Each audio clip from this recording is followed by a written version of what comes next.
this conversation about the future forecasting of the top 25 programs in the country. And we're into 10 through 1, right? So let's just pick it right back up where we left it off. Penn State at number 10. I can get behind this. 3 11-win seasons in the past 4. Can they get out of the Big Ten East? That's really the question that we're asking here. Because Ohio State has been owning it. Michigan has looked close, but Penn State has also been like, hold this L. Also, you get Micah Parsons back, and has to be a player of the year type of situation for him. A consensus All-American coming back. You lose your starting quarterback in I almost said Trace McSorley. Sean Clifford. But, oh, no, you don't. I forgot about that. He's still got another year eligibility. That's my bad. You lose your offensive coordinator because Kurt Soraka is coming in. That's where I messed up. So I can get behind that. I can also get into Notre Dame at 9. This year is going to be the year for Ian Book, kind of like Texas. If you're going to do it, this is the year to do it. Chris Tyree ought to be your starting running back. Jordan Johnson's going to help you tremendously with the loss of Chase Claypool. But it's going to be on Ian Book's shoulders. Defensively, you got to have Kyle Hamilton step up, be your building block as a sophomore in safety. But you also got a 27-year-old offensive coordinator in Tommy Rees. Yeah, that Tommy Rees, the guy that felt like he was just at Notre Dame 2 seconds ago. Notre Dame has gone 33-6 since 2017 with, that one berth in the college football playoff where they got destroyed by Clemson 33. Yikes. Number 8, Oregon. I'm bullish on Oregon. I like Oregon. I think it's the SEC West out there because Javon Holland is a dude. Vernon McKinley III is a dude. Kayvon Thibodeau might be the number 1 pick in the 2022 draft. I mean, last year had 9 sacks, 14.5 tackles for loss as a true freshman. You add Justin Flo, you add Noah Sewell, and we've seen video of spring practice of Justin Flo breaking into the backfield and throwing the running back to the ground, like suplexing him as a true freshman. And then Mario Cristobal hiring Joe Moorhead to run the offense after losing his offense coordinator and an offensive line coach and one of his friends to the UNLV job. Florida, Dan Mullen, man. If he's going to do it, he's going to do it. They're there. They ought to play for the SEC championship game this year if they can get over themselves. I mean, last year, they're a loss from LSU and a loss from Georgia in the world's largest cocktail party from playing the SEC championship game. And they won an Orange Bowl, right? Beat Virginia in it. Kyle Trask comes back. You get your Mackey Award candidate and Kyle Pitts back. You get Trayvon Grimes back. And then you can do that thing that you want to do, which is trade out Kyle Trask for Emory when you want to go on, hey, we want to give a different look type situations. Defense loses C.J. Anderson, but, they've recruited well at defensive back. It's all about what Dan Mullen's going to do against the class of the SEC. Can you beat Georgia? Can you beat Bama? Can you beat insert team that has played in the national championship here, right? Number 6, Oklahoma Sooners. Crossroads for one of the elite programs of the past 5 years. 5 consecutive Big 12 titles.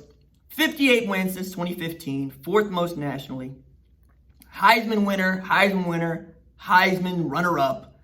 You get Rambo, you get Weiss. Hazelwood is done for, at least the first half of the season with an ACL injury. You get an All-American center in Creed Humphrey to lead your line.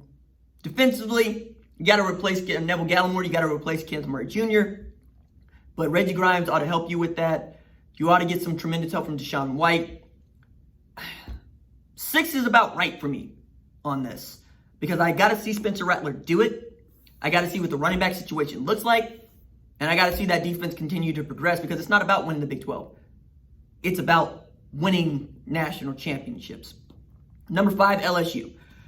Yo, man. Miles Brennan finally gets to do this thing. Probably got thrown off a little bit by the Joe Burrow situation.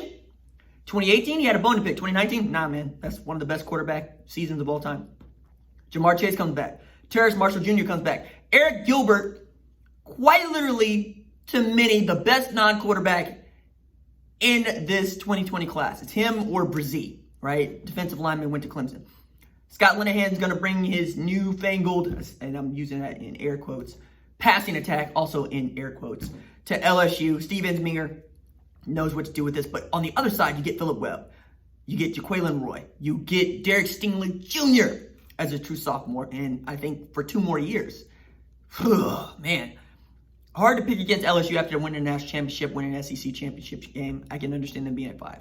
For Georgia, almost entirely based on what they've recruited like the last 3 years, but Azeez Ojulari is great. Nakobe Dean is great. Keely Ringo was the top-rated cornerback, at least according to ESPN, but one of the best cornerbacks in the country. Tremendous size. He looks like an outside linebacker out there. He might end up playing some safety. You need Jamie Newman to come on this year, but after that, there's Carson Beck and there's Brock Vandegrift. You'll be okay. George Pickens is your star at wide receiver, and you get Dominique Blaylock for another couple of years. You might even get him for 3 because we'll see what this ACL injury takes for him to get back, but that's going to be their weakness, is their wide receiving core. They're going to rely heavily on the running backs because it's also their deepest position. I can see them at 4. Alabama gets the 3 spot. I mean, because who's going to bet against Alabama, even with Mac Jones at quarterback? Hell, if Greg McElroy can win a national championship, so can Mac Jones, all right? Well, I mean, we're going to get to Cam Newton, and I'm going to bring up store brand Cam Newton. Right. But yes, Jamie Newman is store brand Cam Newton. Ohio State gets the number 2 spot. I'm with it. I'm with it. Chase Young, Jeff Kuda, Damon Arnett. And then this year, Justin Fields, Sean Wade, Zach Harrison, Tyreek Smith. Then later, if you sign Jack Sawyer and Tumise Adeleye, my goodness, Larry Johnson, what are you doing? Julian Fleming, he's on campus. Travion Henderson, headed to campus. Paris Johnson III, 5-star tackle. Wyatt Davis.